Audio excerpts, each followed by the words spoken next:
Hello दोस्तों, Bhuvika story world में आप सबका स्वागत है। आज की हमारी स्टोरी है मायके से पहले ससुराल की।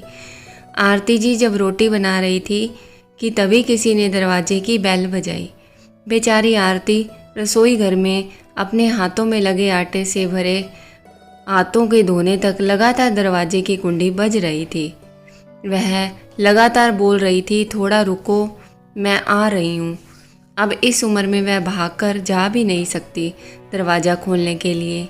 जैसे ही उसने दरवाज़ा खोला और सामने देखा तो उसकी बेटी नेहा दरवाजे के बाहर खड़ी थी।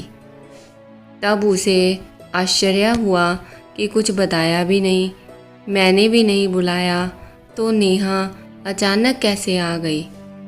अपनी बेटी को देखकर आरती बोली, आने से पहले बताना तो चाहिए था। अकेले ही आई हो क्या? जमाई जी और बच्चे कहाँ हैं? आरती ने एक साथ कई सारे सवाल किए। तभी नेहा बोली, माँ, क्या कोई अपनी प्यारी इकलौती बेटी का ऐसे स्वागत करता है? मुझे लगा कि तुम मुझे अचानक देखकर बहुत खुश होगी और सबसे पहले मुझे गले लगा लोगी, पर यहाँ तो उल्टा ही हो रहा है। शायद तुम दुनिया की पहली माँ होगी जो बेटी को ससुराल से अपने घर आते देख खुश होने के बजाय चिंता में पड़ गई। क्या मैं अकेली इस घर में नहीं आ सकती? क्या हमेशा दामाद और बच्चों के साथ ही आना ज़रूरी है? बोलकर नेहा घर में प्रवेश कर गई और अपना सामान रखकर बोली, भाभी कहाँ हैं? भाभी जल्दी चाय नाश्ता लेकर आओ, आपकी ननद आई है। बहू घर पर नहीं है, अपने मायके गई है, माँ ने कहा।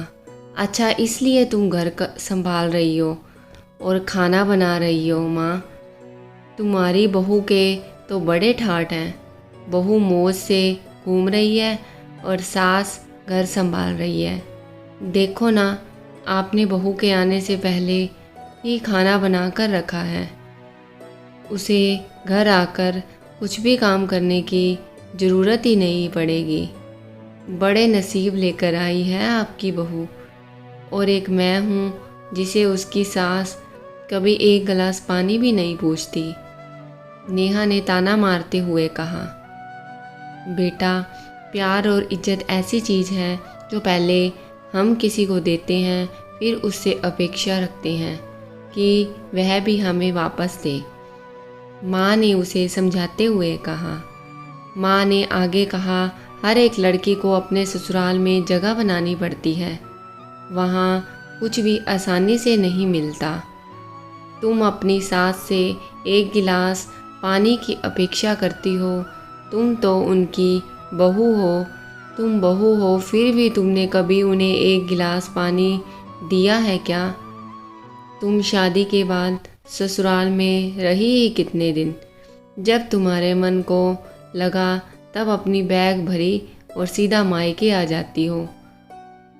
मायका और ससुराल एक ही शहर में हैं, इसका मतलब ऐसा नहीं होता कि तुम जब चाहो तब मायके आ जाओ और चाहो उतने दिन रहकर वापस ससुराल चली जाओ। मायके में भी बेटी को मान सम्मान तभी मिलता है जब बेटी ससुराल का मान सम्मान रखकर मायके में कुछ दिनों के लिए आती है, तभी उसे मान सम्मान मिलता है। ऐसा हर रोज़ बिन बुलाए, कोई कारण ना होते हुए भी कोई बेटी मायके आती होगी तो उसको साधारण पूछताछ भी कोई नहीं करता। और तुम मेरी बहू को बोलती हो ना, तुम तो मेरी बहू की बराबरी भी नहीं कर सकती। वह कभी भी बुलाए बिना अपने मायके नहीं जाती है और गई भी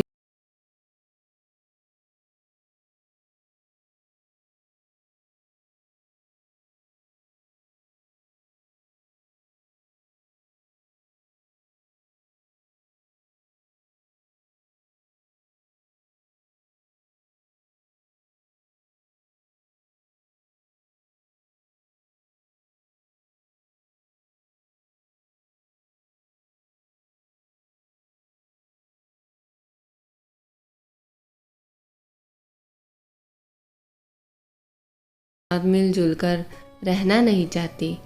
ससुराल तो ससुराल होता है और मायका तो मायका होता है।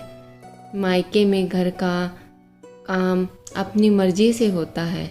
ससुराल में सबसे पहले सबका दिल जीतना पड़ता है, सबको अपना बनाना पड़ता है। उसके लिए छोटों को प्यार, बड़ों को सम्मान देना पड़ता है। सबकी पसंद नापसंद का ध्यान रखना पड़ता है। सबसे प्यार से बोलकर सबको उनके घर के कामों में मदद करनी पड़ती है। तभी सब लोग घर में आई नई बहू को स्वीकार करते हैं, उसे अपना मानते हैं। तुम जिम्मेदारी लेने के लिए तैयार ही नहीं हो, इसलिए रोज़ रोज़ मायके चली आती हो। यहाँ आकर भी वही करती हो। अभी की बात देख लो, घर में कदम भी नहीं रखा, उतने में भाभी को ऑर्डर देना शुरू कर दिया। भाभी मुझे चाय नाश्ता लेकर दो। वह व्यक्ति घर में है या नहीं, वह कैसी है, उसकी तबीयत कैसी है, वह पूछना भी ज़रूरी नहीं समझा। घर में आए मेहमान की मेहमान नवाजी होती है, पर उनका बर्ताव बोलना सामने के व्यक्ति को पसंद आया तो मेहमान नवाजी ना मांगते पूरी होती है। पर तुम्हारा ऐसा बर्ताव मुझे ही पसंद नहीं आता तो तुम्हारे ससुराल के लोगों को कैसे पसंद आएगा। तुम बोलती हो ना मेरे बहू का बहुत ठाठ है, तो वो बात सही है। उसने यहाँ हमारा दिल जीत लिया है और हर एक के दिल में खुद की जगह बनाई है। वो रोज़ रोज़ तुम्हारे जैसे ससुराल के लोगों के साथ झगड़ा करके मायके नहीं जाती। इस वजह से ससुराल और मायका दोनों जगह उसकी इज्जत होती है। जब तक उसे अपने मायके से बुलावा नहीं आता तब तक वह जाती नहीं। आज माँ ने ही अपनी बेटी को उसके बर्ताव के दोष दिखाए, क्योंकि उसे लगता था कि अपनी बेटी को अभी नहीं समझाया तो वह उसे कभी नहीं समझेगी। तब तक बहू भी घर आ गई। उसने नेहा को देखते ही वह बोली, अरे दीदी आप कब आई? मुझे फ़ोन किया होता तो मैं जल्दी घर आ गई होती। इस पर नेहा बोली, नहीं नहीं भाभी, मैं वापस जा रही हूँ। अभी ही मेरी सास का फ़ोन आया था, उनके सीने में दर्द हो रहा है, मुझे वापस जाना है, आऊँगी वापस कभी यहाँ। ऐसा बोलकर नेहा अपना सामान लेकर चली गई। तभी उसकी भाभी ने उसे रोकने का प्रयास किया, पर उसकी सास ने ही अपनी बेटी को रोकने के लिए मना किया और अपनी बहू को बोली, बहू जाने दो उसे, पहले अपना घर संभालने दो, उसके बाद उसे मायके में आने दो। तुम्हें भी किसी के नहीं बुलाने पर तुम मायके जाती हो क्या?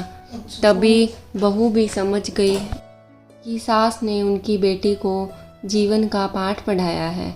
काफ़ी महीने हो गए नेहा का फ़ोन नहीं आया था। वह खुद भी मायके नहीं आई, इसलिए उसकी माँ ने उसे फ़ोन किया। शुरुआत में किसी ने भी फ़ोन उठाया नहीं, फिर थोड़ी देर बाद फ़ोन किया तो फ़ोन उठाया, लेकिन नेहा ने नहीं, उसकी सास ने उठाया। तभी उन्होंने उसकी तबीयत का पूछा, फिर दोनों की बातें शुरू हुई। तभी बीच में ही नेहा की सास ने उसकी माँ को धन्यवाद किया। तब अचानक उनके ऐसे बोलने पर उनको कुछ समझ नहीं आया, इसलिए आरती जी ने वापस पूछा, आप और किसी की बात कर रही हो क्या?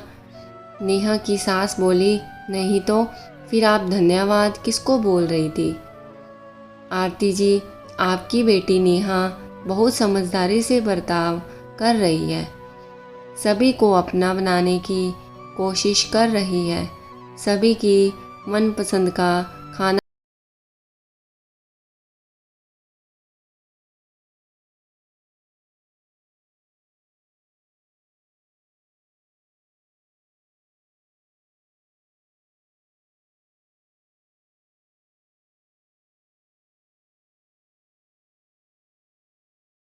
हम बहुत धन्य हो गए। पहले हमें उसकी तरफ से कोई भी अपेक्षा नहीं थी, पर आपने उसे समझा कर भेजा और उसके स्वभाव में बदलाव आया। आज उसी नेहा को मायके जाना तो दूर की बात है, फ़ोन पर बोलने के लिए भी उसके पास वक्त नहीं है। वह अपनी गृहस्थी में व्यस्त हो गई है। दोस्तों, सभी माँओं ने अगर अपनी बेटियों को ऐसा समझाया और उनको समझ आ गया तो किसी भी घर में झगड़ा होगा ही नहीं और कोई भी घर टूटेगा नहीं।